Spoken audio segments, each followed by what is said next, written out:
Thank you, thank you, thank you, thank you.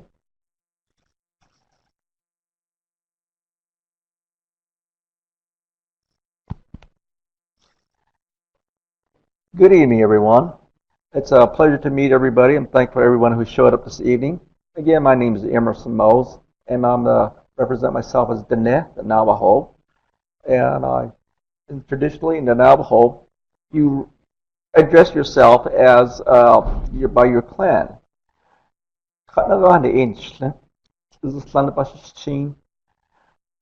I'm born into the walk roundabout and into the mini goats. My Shichase or Twitsohni, big water, and my Shinaliside or the tower people, better known as the tower builders or something like that. So thank you again, and I welcome you all to come and join me this evening. Thank you. Today, in this evening, I wanted to share a little bit about the Native Americans, about how to find their genealogy, and how to find the Southwestern tribe. It starts with history. It all goes back to history. As tonight, I want to bring up about the Navajos. The Ne, they're known. There's been it goes back from all the way from the beginning. The Ne has been known from all the way back to the Athabascans up in Canada. Centuries back, I don't know how long ago, there was a huge band that came down and settled in Alaska or Canada. While they were there for some period of time, the northern lights affected them. There were so many days and so many nights. And so because of that, some of them broke away from that and decided to move further down into the south along the Rocky Mountains. And they settled somewhere back in the period, maybe about 15th or 16th century, in the Four Corners.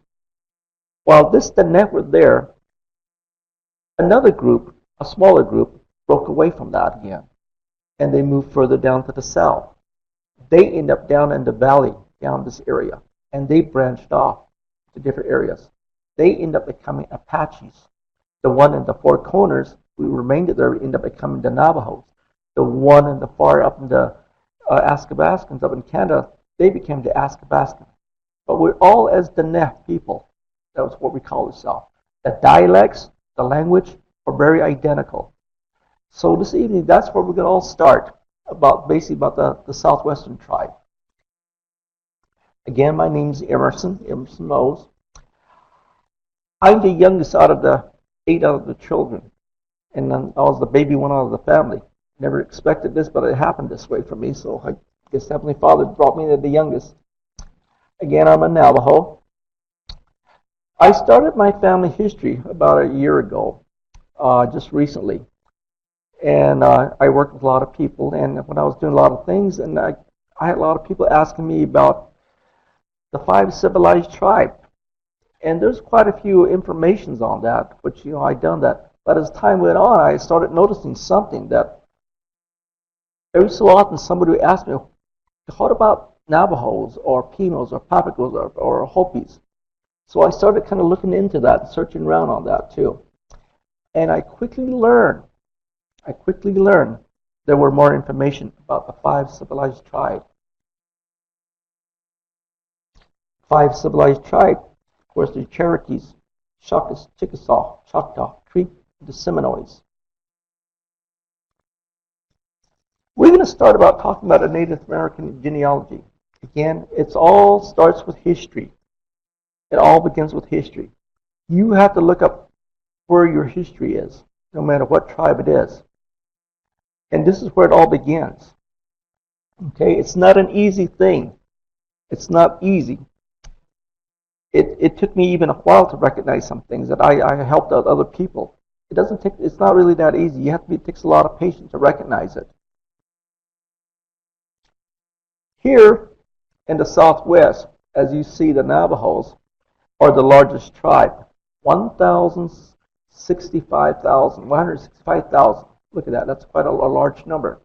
And the rest you can see the Anaton and the Pimas and the White Mountain, the San Carlos, the Hopis, and Yaquis.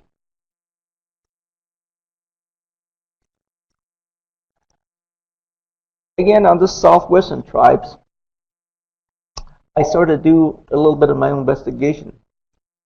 We'll investigate the history of the the largest tribe with the Navajos. As I pointed earlier, they settled in the Four Corners. Look at the records of the Navajo Nation, 300,000 as of July 2011. That is a large amount of census there. That is large.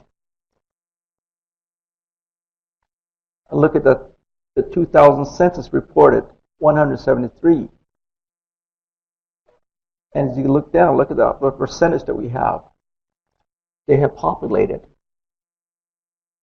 Okay? And to be considered to be a Navajo, you have to be at least a quarter blood as a person being enrolled. As for the other tribes, like let's go by the 5 civilized tribes, they require probably about 1/16 to 1/8 acceptable. Okay, now the Navajos go back to the prehistoric time stories. Again, as mentioned earlier, we believe we all came from the Bering Strait as we settled in Canada, and we moved down here in the Four Corners, and we branched off again. Again, the Apaches and the Navajos and the Athabascans are also known as the Ne. Again, we all speak the same dialects. We all speak the same language almost, even by numbers. The Navajos, the tribe considers hunters and gatherers. The Navajos continued and met with the Pueblos and even the Spanish, and they adopted corn crops, and they started growing squashes and beans and other variety of vegetables. By the 16th century, the Navajos had become capable of raising their own food and making their own blankets and clothing. The Navajos live in hogans, which are made out of mud, poles, and tree barks and mud. And if you have not seen one, there's a picture we have here. This is probably known as the female hogan because of the shape around. Why is it called female hogan? The round one represents the abdominal of a human. When a child's in your stomach, it represents the stomach and being brought out to the earth, and the door is open to the east. It's always to the east. And here's another hogan. This is the old hogan, almost like a teepee shape type. These are all the true traditional hogans that we have known. And again, they always face to the east. Okay, in 1610 and 1846, around about then, Santa Fe was found by the Spaniards. Essentially, the Navajos converted their records with the Catholic Church. A lot of your records, guess who had them? The Catholics. They're wonderful people there. The Navajo tribes did not make any contacts with U.S. government until 1846 during the Mexican-American War. And there, Fort Defiance. In 1851, the Americans built Fort Defiance to stop the Navajos' raiding, and took place between 1849 and 1851. At this period of time, there was a small band of Navajos, probably I would say about 10 or 12. There was a small band who started all this trouble. And this all probably happened somewhere in New Mexico area. At the time, the whole Arizona was probably in New Mexico territory or Mexico territory. It was a small group who started all this, just a small little band stealing and raiding from each other. And they even started raiding from their own wealthy Navajos. And they were cast out because of that. And they probably jealous Navajo people. And this is what caused the militaries to attack us. General James Carleton became commander of the American troops in 1862. He had planned to build a fort on the Navajo Indian to force them to live on a reservation. And there's an old picture here of Fort Defiance. Between 1861 and 1865, the military launched a raid against the Navajos. And this was probably the darkest time of all the Navajo history it had. There were a lot of lives that were lost. With starvation, death looming, the Navajos surrendered to the forest and walked 300 miles to Fort Sumner, where they were interrogated. Again, that was the darkest time of their life, and they were sent to Busquite Redondo. In other words, in my Navajo language, they would call that Huelten. Huelten meant the suffering place. That's what it was known as. And there were a lot of loss, a lot of lives that were lost during that period of time while they were marched and being forced. The elderlies, if they couldn't keep up, they were taken to the inn and they were shot. If a woman was pregnant, ready to have a baby, they were taken to the inn and they were shot too, just right off. And that was the saddest time of everybody's life. Along the way, people didn't really bring any food along with them. They were just forced in. They were just forced to march. So whatever they saw as they were walking down on that trail, they grabbed whatever herbs they could find and lived off of that. Whatever they spotted there, that's all they lived on. Here's a little picture of Fort Defiance, which is such clear back over here. They marched all the way down, and they probably stopped at Fort Wingate. And then from there, this is all in New Mexico, by the way, in Fort Wingate, and they moved up along the river here and marched across and all the way back down to Fort Sumner. When they were in Fort Sumner, some of them recognized there were some people that were already there. There were some Navajos that were already there, along with some Apaches. There were some Apaches there too. And they were ready to be moved to Oklahoma. And that was the big plan, that the Navajos were going to be sent to Oklahoma, with the rest of the tribes are all being there. And fortunately, that turned around. As you see, here's the picture of some of the Navajos back in those days.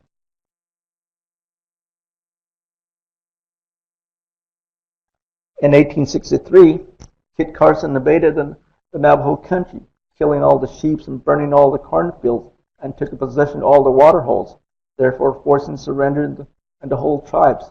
The number of prisoners in Busquite Redondo was at least 7,300, which believed it included the whole tribes. Delphi, 90% of all the Navajos in New Mexico and Arizona. Some of the Navajos escaped it.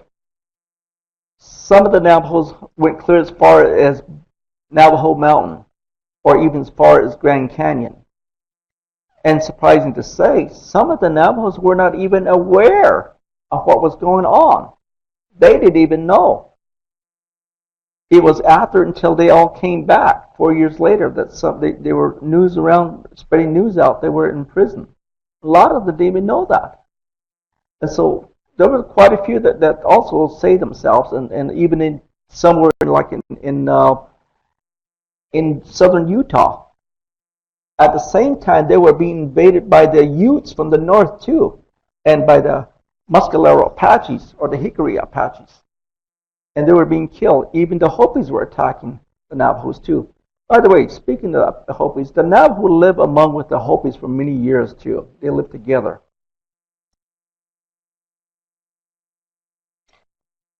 The size of the reservation, the Nevaqueya. The Navajo Nation extended into the state of Utah and Arizona and New Mexico, covering over 27,000 square miles of parallel beauties. The Nevaqueya. As a part of the treaty settlement with the U.S. and the Navajo families, we were given the land and with some livestock back. Look at from the beginning, from 1868. Look at the original size. This was what it was. And then, the government told the Navajos, you need to give a little bit more land. So they went out again in 1878. This was the first one. And then again down to the second one in 1880. And then the third in 1882. Again, and in 1884, they went all the way up to the San Juan River. And there were small ones over here, which is the fifth one. By now, the government kept telling the Navajos, there's a large amount of you people. You need to get more land. They were they were asked to get more land, and they did. Throughout the end of these, in the 19th century, look how much it ended up. And this is probably right where this says in 1882 was the center of the Hopi Reservation too. And to this day, look what it became. That's the whole size. Yes, sir. Get a question?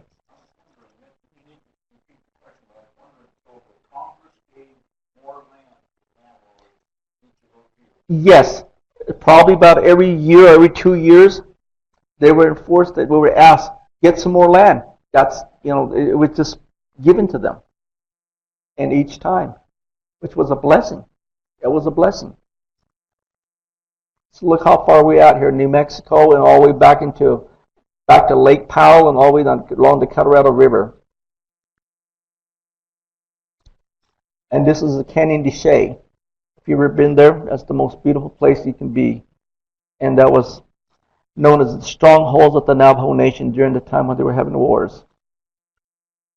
And this area is majestic areas. You probably recognize this. Monument Valley. Monument Valley, known as the Navajo Nation of Hollywood. And if you ever known John Wayne, well, that's where he was all the time. Speaking of John Wayne, my father had a chance to meet with John Wayne there. Treaties condition. After the release of Fort Sumner, the Navajos, actually the elderlies, were the one who said, we want our children to get some education. Back during that time in 1800, there were two children. One's name was Chi Dodge. They were probably like only 6 years old. And a relative or a cousin of his name was Ashkitso, Big Boy. Those are the two first children that learned how to speak English and study English. From that point on, all the elderly said, we want our children to learn English and to get some education. That was the best thing that they ever said to their own people. And boarding schools started establishing Fort Wingate, Cedar City, Arizona, down here by the Apache country, Shiprock, New Mexico, Tuba City, and various places on the reservation. Even some of them as far as it went out, like Intermountain in Brigham City, Utah, and Haskell College, I believe that's in Oklahoma. And they went to various places where they could go to school. My experience in school was interesting. I was just telling a friend of mine recently, I took one of my relatives with me. We went to a boarding school in Mini Farm. I grew up where there was a little bit of lights, so I was familiar with electricity. But he wasn't. He was one of the boys that actually grew up deep in the reservation. So my cousin Nelson and I went in the first night, and we turned on the light switch on. And it was pitch dark. We reached around looking for a switch, and I turned it on. The light came on. He looked around. That was the first time he ever seen light in his whole life, electrical light. And I'll never forget that. And to him, running water, taking showers was the first thing he ever noticed too.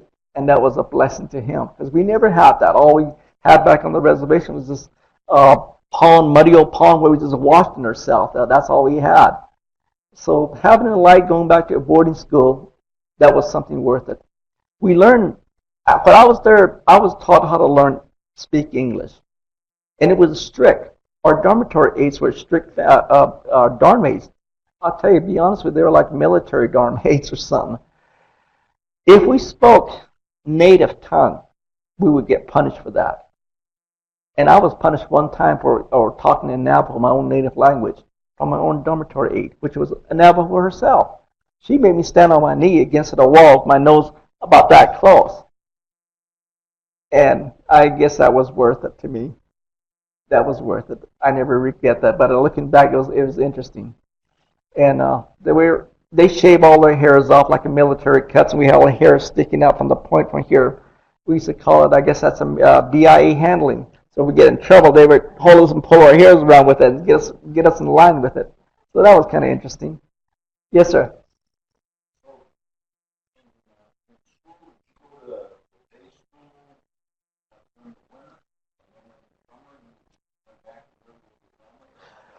Boarding school, were miles away from your homeland. Miles away. Some students, like I said in Fort Wingate, some students went there and from about, 300 to 400, 500 miles away. And they stayed there. I went to school to Mini Farm. It was probably, I would say probably less than 100 miles, but that was still quite a distance from me. Back in those days, there weren't that many vehicles. There were a lot of wagons. And so we were there even through the whole winter time, the winter period, until the end of the season of May or so. Then finally our parents would show up. Very occasionally, sometimes some of the parents never even showed up. Some of the students remained there throughout all summer. And some that were sad. And I was fortunate that my parents came around to pick me up. But I remember some of the students were left behind. Day schools started opening up recently, and probably right about the 1970s into the 80s. So they were then, by now they had buses. The Navajos were very fortunate. They were very fortunate, like I said, back to the time when the long walk occurred. They were ready to be ordered to go move to Oklahoma. They were going to all move there again. And by the blessings of their heart, the government changed their mind. That they said it's just too crowded for the Navajos. There's just too many for them to move to Oklahoma with the rest of the 5 civilized tribes and others. And they also recognized by now that the Navajos weren't really warriors or barbarians as they thought. They were basically normally just farmers. Again, from the back of the beginning of the story, I mentioned that there were only maybe about a small group of bandits who started this, who created this little thing that made 1,000 Navajos be in prison for all this. And so that treaty turned around, and that's where they were sent back. And when they were sent back, a lot of Navajos were given livestock of each. And in fact, my great-great-grandfather, his name was Bekashinin Shikadi, which means cattle herder. And he earned that name there. He was given some livestock, 2 cows. People were so excited, so desperate to get home. People were just running home, practically back into their homeland, leaving their livestock behind. And that's where he ended up accumulating a couple of cows. And he kept those, and he drove them home. And that's where he earned that name. Begashinin Shikadi, that'll be your new name, cattle herder. He became a rancher. Interesting, huh? Okay, now that we talked about history, now that we mentioned about history, how do we find our ancestors? What does it take? If you look back, look into your birth records, marital records, death records. Church, again, I'm going to emphasize this out again. The Catholics had a lot of records. The Catholics have some good records. Go to your National Archive. They have a lot of good information there. Catholics were here way back from the beginning. And so they have a lot of good information there. Okay? And then plus other various tribes, every various churches that we're in too. Hospital. My father had 4 siblings, which I didn't know. One day, one of the sisters here at the Family History helped me search up some information about my father. We discovered my father had 2 sisters. One of them, her name was Desba, and the other one was Yezba, which means return from battle, been in battle. That's what it means. One of them was 20 years old. She died of some kind of illness in a hospital. The hospital was back in the 1900s in Keams Canyon. In Keams Canyon. A small little clinic, probably then, as a small hospital. So you could find records, and that record appeared out. Military records. As we all know, a lot of Navajos, they're very well known during World War II by the language, the code talkers. They're very well known for that. And we have records. There are records. If you go into the Fold military website called Fold 3, you'll find it. A lot of Navajos do have even their own information at home. Yes, sir. Fold 3. FOLD 3, yes. It's a military website. In fact, on that website, I'll show you that to you in a moment. I'll demonstrate that. That has a lot of 5 civilized tribes information, including a lot of other Native Americans tribes that are listed on there. That's a good website, and I like to use that. Okay. Railroads. We have a lot of Navajos and other various tribes that I know of that worked on the railroad for Union Pacific and Santa Fe. There are records. There are information there. Mining. Mining, beginning time during the war started, during World War I, the Navajos were asked to mine Iranian mines. So there are mines, and there are records. And now we have coal mines. There are records that we have on coal mining too. And that includes both in all 3 states I'm going to call that, Utah, Arizona, and New Mexico. In 1902, the Commissioner of Bureau of Indian Affairs, BIA, sent us cellular letter messages and instructed to digitize all the serial names of all the Indians. They must have surnames. And that's where, again, my name is Emerson Mose. It's very unusual. Most Navajos got the name of Yazi, Begay, Sosi, and so forth. Those are common names. My name is Emerson Mose at the end. My grandfather, his name was Haskin Dinettajoli. That was his real name. He worked for Lorenzo Hubble in Ganado back in the 1900. He was a famous trading post person there. He gave him that name. He gave him a name called Mose. And so he brought that back home. He says, I got a new name. My name is Mose. It was probably been pronounced as something different, maybe Mosiah or something, I don't know. But the people started calling him Mose. So his name was Mose Dinettajoli.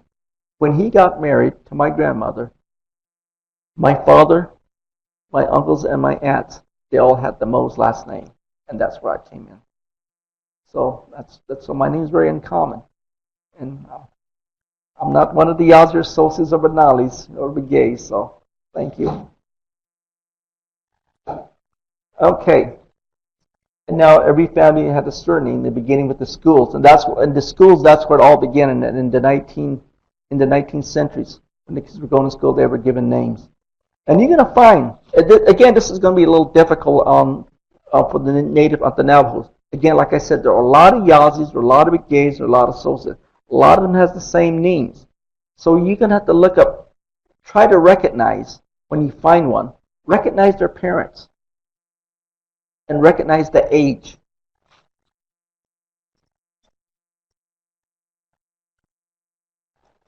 Okay, we're going to talk about websites. Again, earlier I was asked what kind of website. These are some of the ones I like to use. Ancestry.com. It's free here at Mesa FamilySearch Library. Okay? Here's the one that I was asking her a moment ago. Fold 3. It's a very good website. Family Search. Our own Family Search, which is a good website. That is a great website. And another website I would like to bring up is Gore Records, BLM Gover. That's a great website for most Native Americans for them to research. It relates to land. Allotment. You'll find that is right here. A lot of Native Americans are not aware of this. A lot of people are not aware of this. Go to this website. If you go to, you never know what you're going to find. You never know what you will find there. You might come in out there smiling. I'm smiling happy. And I'm going to tell you that why. Again, back to my story about my great-great-grandfather, Bigashininkari. When he had all these cattle and livestock he had, back in the 1910, the government stepped in again and to the Navajos saying that you're overgrazing the land. that you need to do some livestock reduction or buy yourself a property. And my grandfather agreed to it, my great-grandfather. He bought 40-acre property, and he got himself a land, and he kept part of his cattle there. Throughout centuries, he turned it over.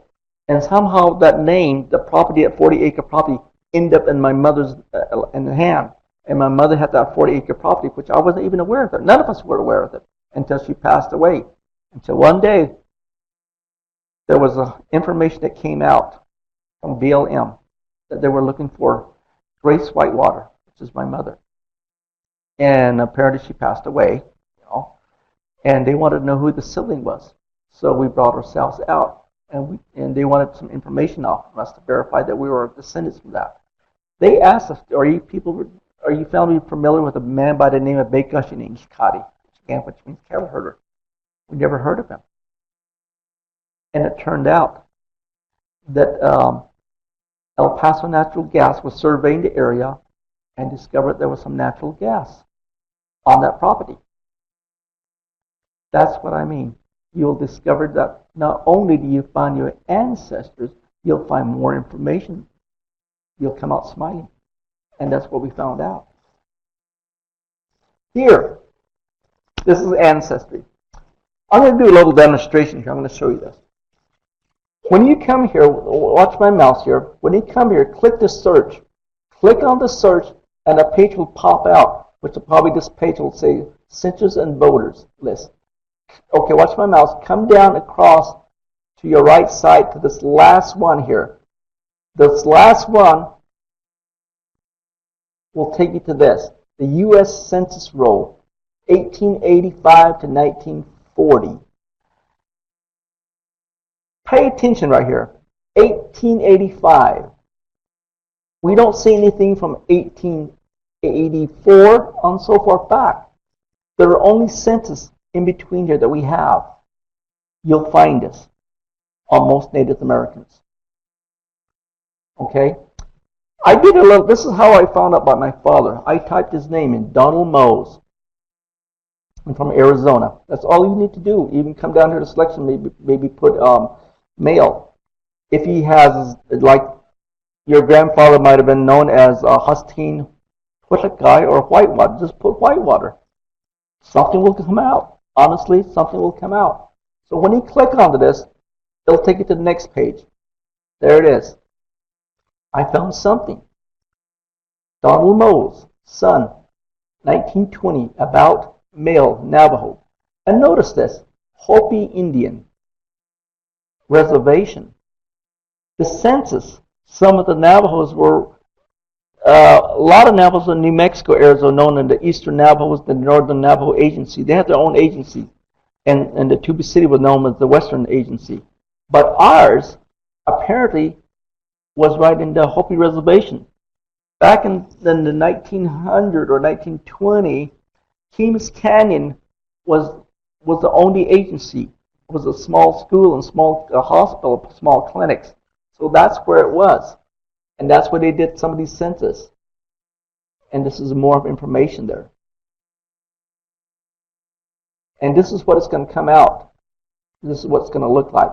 Click on here. Click onto this. It will give you the census whole information. Also, I want you to be aware. Check these out on your right side. To click any one of these, because a lot of people overlook these. So we're going to click onto this one here right next now. It's going to take you to the census. So I go looking down. Willie, Monkey's wife, Chi Naz, and I get Shoni, and I go down Ha and give something on there. I go down and I see Grandma Mose and I see Donald Mose, Robert Lee. How about that? I found his census on this Hopi census. But I thought, at least I found something. But what I also was looking for was my grandparent. And as you notice right here, it says Mose, Grandma, Great Mother Mose, or Grandma Mose or something. that one thing that really got me. I thought, okay, which side of a grandma was this? Which side of the mother was this? Father or mother? There was no name. But at least I found something. At least I found something. And this will go with any other census, including even the 5 civilized tribes. So you have to do your own little thinking on that. Okay.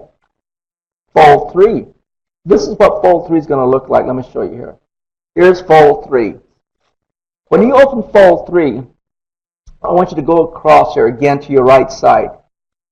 You're going to find these 2 Civil Wars, and there's a pension application file. Go to the third one. Go to the third one. This is the Native American collection. Click onto that. Okay, got the arrow there. And that's what the page is going to come out the next. When you get here, click onto the Native American tribe here. Now you have a selection here. You've got Cherokees, Chickasaw, Choctaw, Creeks, and others. Mohawks, Navajos, Pueblos, Seminoles, Sioux, and there are others down here too. I like this website. This is one of my favorite ones. So as a Navajo here, I would click a Navajo.